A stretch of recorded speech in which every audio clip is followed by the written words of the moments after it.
हिसाब से आप जाइएगा तो आनंद मिश्रा जी तो चंदन चोरी का मुझे लगता है कि इनकी विवेचना में तो मुख्य अभियुक्त मिथिलेश तिवारी जी ही हैं। जब जिस प्रकार से इन्होंने कहा कि मिथिलेश भैया के कहने पे चोरों ने चंदन की लकड़ी को फेंक दिया, इट मीन्स कि कहीं ना कहीं मिथिलेश तिवारी जी चंदन चोरी में इन्वॉल्व है। उनको इस बात को स्वीकार कर लेना चाहिए कि अब वो आईपीएस नहीं, अब वो एक विधायक हैं और जनता ने जिस उत्साह के साथ उनको अपना मत दिया है और इस गद्दी पे बैठाया है, उन्हें उस पर खरा उतरने के लिए प्रयास करना चाहिए। मैं उनसे भी आग्रह करूंगा कि सबसे पहले बक्सर के किसानों की मांग को उठाइए। रेल बनाने के लिए अभी 4-4.5 साल और है। अभी पहले किसान परेशान है, किसानों की समस्या को लेके विधायक जी को आवश्यक कदम उठाना। पहले तो मैं आपके चैनल के माध्यम से बक्सर के सभी सम्मानित श्रोतागणों को नव वर्ष की हार्दिक शुभकामना देता हूं और ईश्वर से कामना करता हूं कि आगामी नव वर्ष में बक्सर शांतिपूर्ण और बक्सर हर प्रकार से उन्नति करे और बक्सर के लोग दिन प्रतिदिन विकास की नई धारा से जुड़ें और आने वाले दिनों में बक्सर के लोग शिक्षा, स्वास्थ्य हर दिशाओं में आगे बढ़ने का काम करें।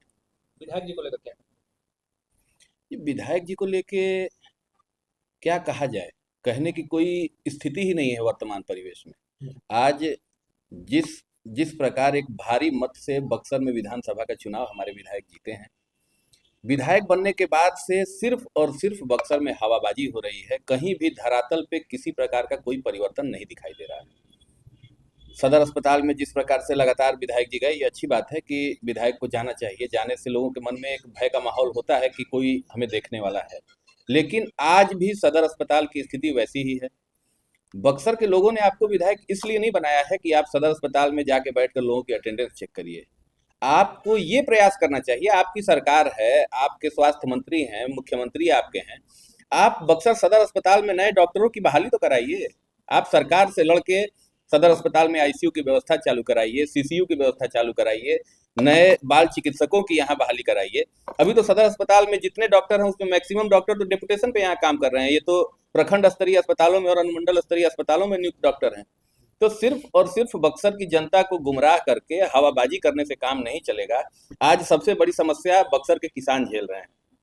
बक्सर के किसानों का धान आज भी खेतों में पड़ा है या तो बिचौलियों के पास पड़ा है। किसानों को अभी तक उनका उचित समर्थन मूल्य नहीं मिला है।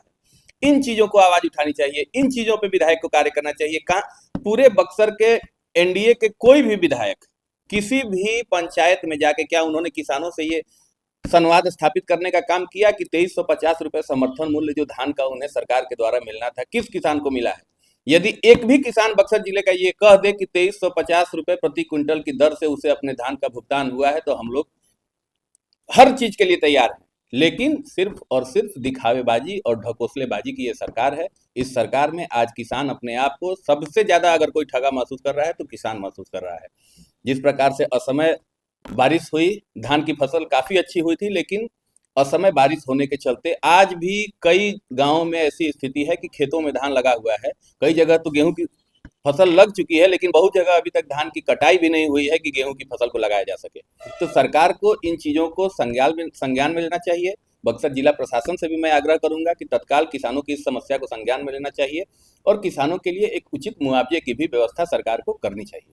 विधायक जी जिस तरीके से लगातार जो है पुल निर्माण हो या सड़क निर्माण हो या फिर स्वास्थ्य विभाग हो, उनका औचक निरीक्षण कर रहे हैं, तो आपको नहीं लगता है कि देखिए, औचक निरीक्षण करना अच्छी बात है, औचक निरीक्षण करते रहें, लेकिन उसका कुछ रिजल्ट भी आना चाहिए ना। सिर्फ आप कहीं भी जाइए और कहिए कि इनके ऊपर एफआईआर कर देना चाहिए, तो क्या आपने किसके ऊपर एफआईआर किया?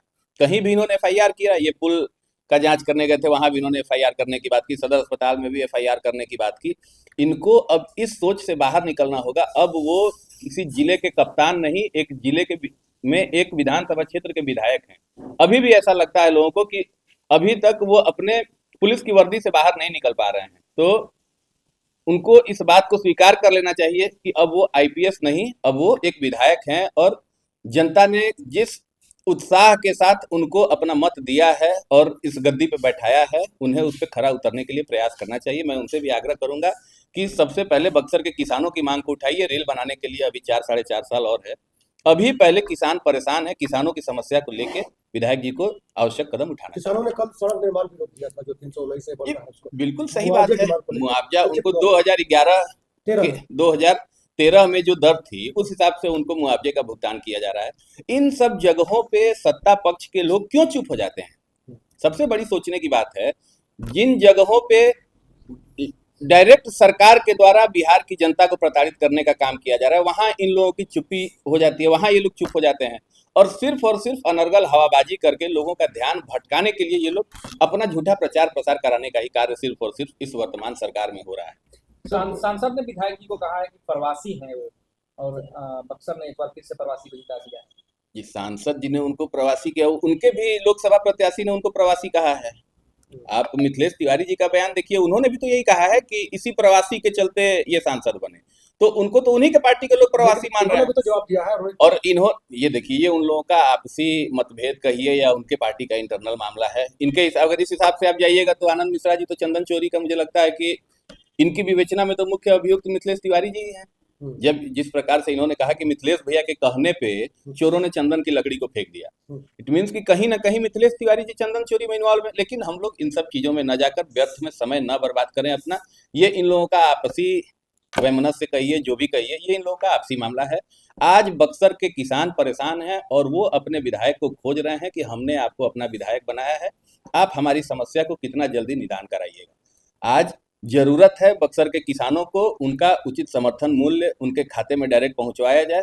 सिर्फ दिखावे के लिए 2350 रुपये समर्थन मूल्य है। आप हर जगह घूम लीजिए, कहीं भी 1700 या 1800 रुपये प्रति क्विंटल से अधिक किसानों को भुगतान नहीं मिल रहा है। बिचौलियों के माध्यम से सरकार खरीदारी कर रही है। इस पर जिला प्रशासन संज्ञान ले और इन बीच बिचौलियों को हटाकर किसानों को सीधे उनका फायदा पहुंचाया जाए।